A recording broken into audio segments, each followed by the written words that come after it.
comme hier. Si je veux laisser parler effectivement l'affectif, je vais peut-être dire Jobat parce que c'est toute mon enfance. Mais sauf que Jobat, non, Fabien Barthez, il a joué 2 finales, il a été champion gagné du l'Euro monde, il a été champion 84, d'Europe. Bat. Ouais, il a gagné l'Euro 84. Mais non, Fabien Barthez aussi. Coach. Barthez, même s'il y a eu pas mal de bons gardiens et que ce poste-là est un poste particulier, je dirais même difficile de ne pas mettre Barthez.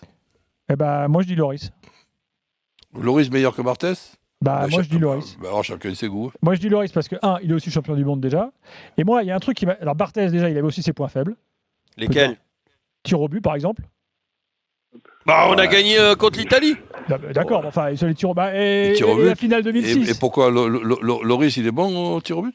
Écoute, moi, Loris, capitaine de l'équipe de France, recordman du nombre de capitaines avec l'équipe de France. Loris s'est dégagé une sérénité. Barthez, le côté fou de Barthez, on l'a toujours vendu comme une qualité. C'est pas forcément une qualité d'être fou.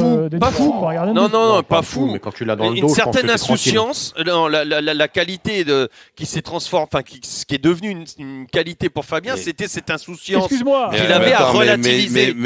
Quand Bergerot amène à Barthez, à France-Italie 98, la liste avec voilà comment chaque mec tire et que l'autre tu lui renvoies à la face, on lui dit j'en ai rien à foutre. Non, mais il le savait, Philippe, il lui a donné parce que moi il me le dit parce que Philippe me dit il y a Fabien qui vient vers nous, Philippe se retourne vers moi.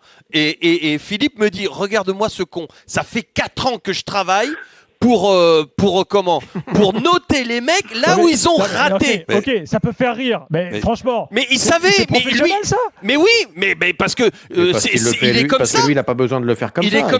Il est comme ça.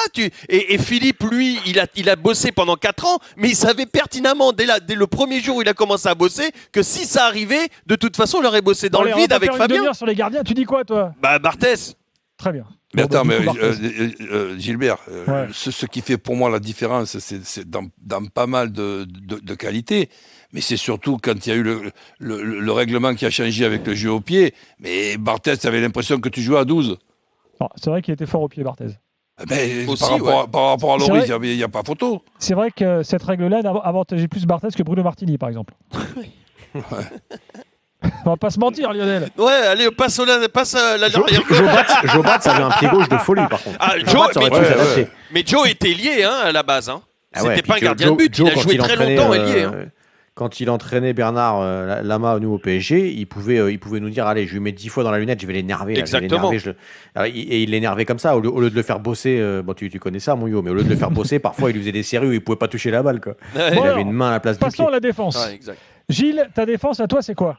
Défense centrale, moi je mettrais Thuram à son meilleur poste, donc Thuram et Blanc, parce qu'il a mis une pétée de but en équipe de France, il était important aussi, pareil dans les grands tournois, je pense que c'est solide. Et les latéraux, là c'est le truc où j'ai le plus de doutes, mais moi je mettrais quand même les latéraux de la génération 80 avec Battiston et Amoros. Après. Donc Battiston Amoros, c'est plutôt pas Bossis. Et Blanc et Thuram dans j'avoue les gars, ceux-là sur les générations 80, moi j'ai 30 ans, je les ai pas trop vu jouer, donc si vous pouvez me corriger, moi je vous respecte, mais je pense que quand même c'est des gars. Ouais, c'était quand même des gars solides, je pense. Après, Roland, tu dis quoi, vous me dites que Bossis est meilleur. Disons que je m'interdis déjà au poste d'arrière central que j'ai la prétention, désolé de bien connaître, puisque c'était le mien, même si j'étais un joueur moyen. Je m'interdis de ne pas mettre Marius Trésor. Ah, merci, mon coach. Moi, je l'ai mis aussi. Oui, mais il ne faut pas en vouloir à ceux qui ne l'ont pas connu, c'est ça le truc.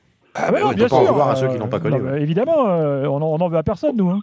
D'accord, mais bon, il n'y a pas si longtemps que ça non plus. Là, vous parlez de Darui, d'accord, mais Marius Trésor, même si tu es jeune, tu as dû voir des images. Je sais très bien qui c'est, mais je sais pas, est-ce que c'est vraiment plus fort que Laurent Blanc, par exemple? Je sais pas. Plus fort que Thuram. C'est vrai que de Sailly, tu fais Trésor et Blanc et ça tient la route.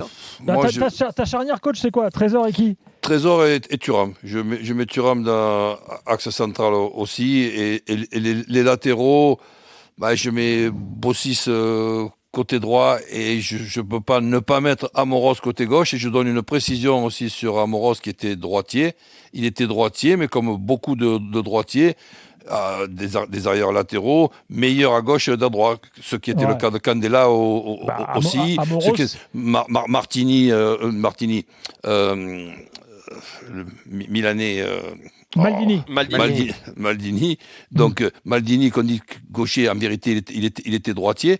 Et Amoros, pour moi, quand il va à Marseille, malheureusement pour lui, il y a un dénommé Eric Dimeckos qui est indéboulonnable sur le côté gauche. On pense que côté droit, à partir du moment où il est droitier, il jouera aussi bien côté droit que sur le côté gauche.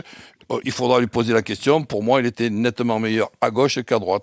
Donc je le mets à gauche. France, il a souvent joué à droite aussi, coach, non? Ben oui, mais je te dis pas qu'il n'a pas joué à droite. De la vie générale, c'est le meilleur latéral qu'on a eu en France. Je veux dire, voilà.